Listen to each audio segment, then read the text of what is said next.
दोस्तों, अगर आप अपने बच्चों से बहुत प्यार करते हैं और उनका जीवन खुशहाल देखना चाहते हैं, तो यह वीडियो पूरा ज़रूर देखिएगा। दोस्तों, हमारे बच्चे हमारी ज़िंदगी का वो सबसे खूबसूरत उपहार होते हैं जो ईश्वर हमें देता है।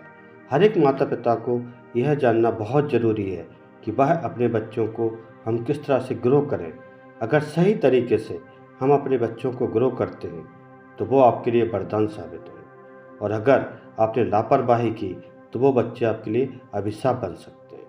इसलिए हर एक माता-पिता को यह जानना बहुत ज़रूरी है कि बच्चों के साथ शुरुआत से ही हमें क्या करना है और क्या नहीं करना है।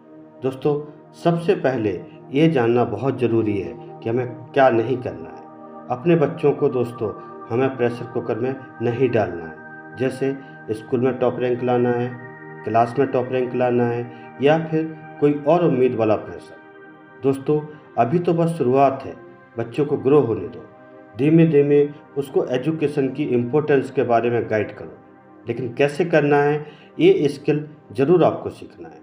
अगर ये स्किल आप सीख लेते हैं, तो बच्चों को आप जो भी गाइड करेंगे, बच्चों को ये लगेगा कि आप उसके फ़ायदे की बात कर रहे हैं और वो ज़रूर आपके गाइडेंस को फॉलो करेगा। अब बात करते हैं कि एक माता-पिता ऐसा क्या करें कि आपके बच्चे आपके लिए वरदान साबित हों। दोस्तों, बहुत से माता-पिता को लगता है अगर वो अपने बच्चों को सारी सुख-सुविधाएँ दे देते हैं, तो उनकी ज़िम्मेदारी पूरी हो जाती है। नहीं दोस्तों, सुख-सुविधा देना जितना ज़रूरी है, उससे भी ज़्यादा ज़रूरी है आप अपने बच्चों के साथ रिलेशन कैसे डेवलप कर रहे हो। इसके लिए आपका उनके साथ टाइम इन्वेस्ट करना बहुत आवश्यक है, जिससे आप अपने बच्चों को समझ सकें। आपको अपने बच्चों को समझना बहुत ज़रूरी है कि वो चाहते क्या हैं, उन्हें क्या अच्छा लगता है। उनके साथ आपका कम्युनिकेशन रेगुलर होना चाहिए। आप कितने भी व्यस्त हों, लेकिन एक आदत आपको ज़रूर डालनी है, कम से कम 15 मिनट अपने बच्चों से ज़रूर बात करें और वो भी उनकी स्टडी के टॉपिक से हटकर। दोस्तों, यह 15 मिनट बच्चों से कम्युनिकेशन करने की आदत आपको ज़िंदगी में बहुत खुशी देने वाली है। ये मेरा वादा है आपसे। दोस्तों, इस आदत के कारण आपके बच्चे धीमे-धीमे आपके दोस्त बनना शुरू हो जाएंगे और अगर आपके बच्चे आपके दोस्त बन जाते हैं, तो एक माता-पिता के रूप में ये आपकी एक बहुत बड़ी सफलता होगी। जब आप अपने बच्चों से रेगुलर कम्युनिकेशन करते हैं, तो बच्चे का आपके ऊपर विश्वास बढ़ता है, उसका डर खत्म होने लगता है और फिर वो आपको अपनी हर एक बात शेयर करना शुरू कर देता है। दोस्तों, याद रखना, आपकी सलाह की सबसे ज़्यादा ज़रूरत आपके बच्चों को तब होती है जब वो टीन एज में एंटर हो रहे होते हैं। उस समय उनके अंदर फिजिकल चेंजेज हो रहे होते हैं और उसके कारण उनकी मानसिक स्थिति भी थोड़ी अनप्रेडिक्टेबल होने लगती है। उनको जल्दी से गुस्सा आने लगता है, व्यवहार चिड़चिड़ा सा होने लगता है और सबसे ज़्यादा खतरनाक ये है कि उसका मन बहुत जगह डाइवर्ट होने लगता है। अगर इस समय में आप अपना रोल अच्छी तरह से निभाते हैं और उसको अच्छी तरह से मैनेज कर लेते हैं, तो उसके भविष्य के लिए बहुत अच्छा होगा। लेकिन अगर इस समय आप उसे अच्छी तरह से मैनेज नहीं कर पाए, तो जो दुष्परिणाम होंगे आप कल्पना भी नहीं कर सकते। अगर गलती से आपका बच्चा एक ऐसे रास्ते पर चल पड़े जहां केवल बर्बादी होती है, तो जो भविष्य आपका और आपके बच्चे का होगा, उसके बारे में हम सोचना भी पसंद नहीं करेंगे। दोस्तों, मैं ऐसे बहुत से माता-पिता को जानता हूं जो कभी स्कूल भी नहीं गए, लेकिन उनके बच्चों ने भारत के टॉप कॉम्पिटिटिव एग्जाम जैसे IIT, नीट, IAS जैसे मुश्किल एग्जाम क्वालिफाई किए। और मैं ऐसे भी माता-पिता को जानता हूं जो बहुत योग्य हैं, बहुत सफल हैं, लेकिन उनके बच्चे बहुत अच्छा नहीं कर पाए। इससे एक बात तो लगभग प्रूफ होती है दोस्तों कि अगर आपके बच्चे में प्रतिभा होगी, तो उसे सफलता मिलने से कोई रोक नहीं पाएगा। लेकिन एक सही गाइडेंस से एक औसत बच्चा भी बहुत बड़ी सफलता पा सकता है।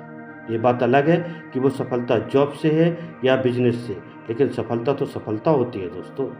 इसीलिए अपने बच्चे की काउंसलिंग स्टार्टिंग से आपको यह करना है कि वह अपनी स्टडी के प्रति फोकस्ड रहे, बहुत मन लगाकर स्टडी करे। लेकिन अगर किसी भी कारण वह अपने मुख्य लक्ष्य को प्राप्त न कर पाए, तो चिंता नहीं करनी है। बच्चे की ये काउंसलिंग ज़रूर करनी है आपको कि ज़िंदगी हर एक इंसान को बहुत मौका देती है सफल होने के लिए। अगर प्लान ए सफल नहीं होता है, तो जीवन में प्लान बी है। अगर प्लान बी सफल नहीं होता है, तो प्लान सी है। हिम्मत नहीं हारना है, गिव अप नहीं करना है, बहुत मौके हैं सफलता पाने के लिए।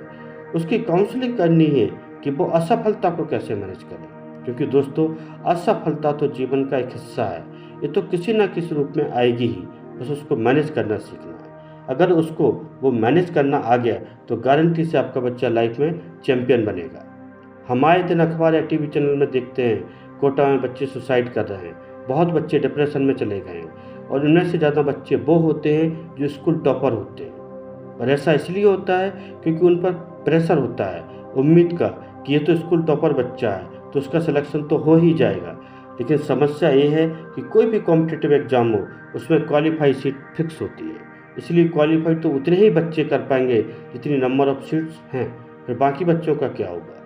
जो ऑलरेडी एजुकेशन में अच्छे हैं वही जो हो रहा है या तो आत्महत्या या डिप्रेशन, और इसमें कोई सरकार नहीं रोक सकती। दोस्तों बच्चा आपका है, इसलिए उसको हैंडल भी आपको ही करना है। अगर कर लेंगे तो आपका बच्चा भविष्य में ज़रूर कुछ ना कुछ अच्छा कर लेगा। दोस्तों जब हम अपने बच्चों के साथ रेगुलर कम्युनिकेशन करते हैं तो धीरे धीरे बच्चों की फीलिंग्स आपके साथ अटैच होने लगती है, जिससे आपकी फीलिंग्स बच्चों के साथ होती है। और जब बच्चा बड़ा होता है तो उसकी फीलिंग्स आपके साथ बहुत स्ट्रांग हो जाती है। उसको सबसे ज़्यादा फ़ायदा दोस्तों आपको तब होता है जब आपको उसकी सबसे ज़्यादा ज़रूरत होती है, यानी आपकी बुढ़ापे में, और फिर वह आपकी देखभाल ठीक वैसे ही करेगा जैसे आपने उसकी देखभाल बचपन में की है। और अंत में एक ही बात कहना चाहता हूँ, एक माता पिता के रूप में हमें यह ध्यान रखना होगा कि वे हमारी संपत्ति नहीं है, वे बस एक और जीवन है जो हमारे सामने आया है। हम यहाँ केवल यह सुनिश्चित करने के लिए हैं कि वे खिलें, हम उनके मालिक नहीं हैं। माता पिता के रूप में हमारा काम केवल एक पूर्ण मानव बनने की प्रक्रिया में उनके विकास का समर्थन करना है, ना कि अंत की भविष्यवाणी करना। दोस्तों अगर यह वीडियो आपको पसंद आया हो तो उसको चैनल को